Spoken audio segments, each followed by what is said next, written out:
Our next speaker today is Matt Carter from the Austin Stone in Austin, Texas.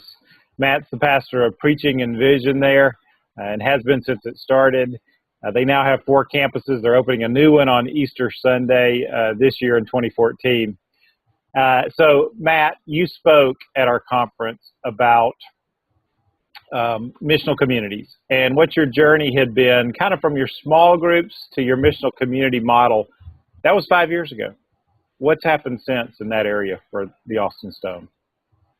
Well, I think one of the things we realized, and we're constantly being reminded of this, is just that I think we underestimated just how difficult that transition would be over the years to get people, especially kind of in America, to have this mindset that our small groups are not just supposed to be a time where we get together and study the Bible and pray, which is important to do, obviously, but really to get people to think in a more outwardly focused way to reach their communities, make a difference in the community for the gospel through these small groups, to do life, to do church together in a smaller environment, not just on Sunday. But man, people ask me all the time, how do I make the transition in my church? And one of the first things I always tell them is it's going to take a long time.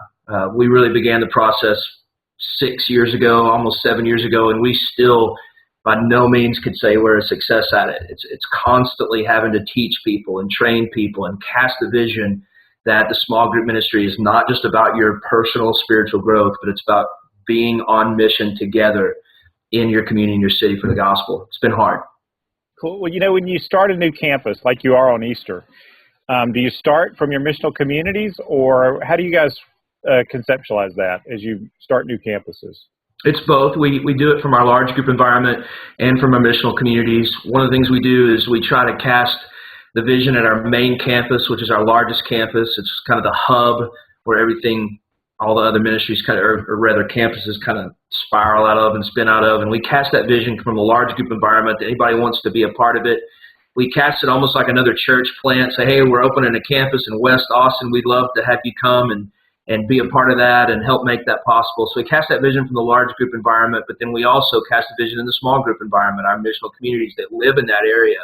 And we really challenge them to come and be a part of it. Real quickly, one of the things we're always talking about the Austin Stone is the air war and a ground war. And I'm thinking about it from a military context. Air war is the large macro vision battle, and then the ground war is just on the ground, life to life, people to people, leadership, casting vision on a one-on-one basis. And so we try to do both, and missional communities are imperative in making that happen. Very good. You know, since you spoke there 5 years ago, I think you published, I know you published at least one book because it was with us. So tell them a little bit about your book or any other things that you want to plug today. Well, I believe you're referring to For the City. For the City.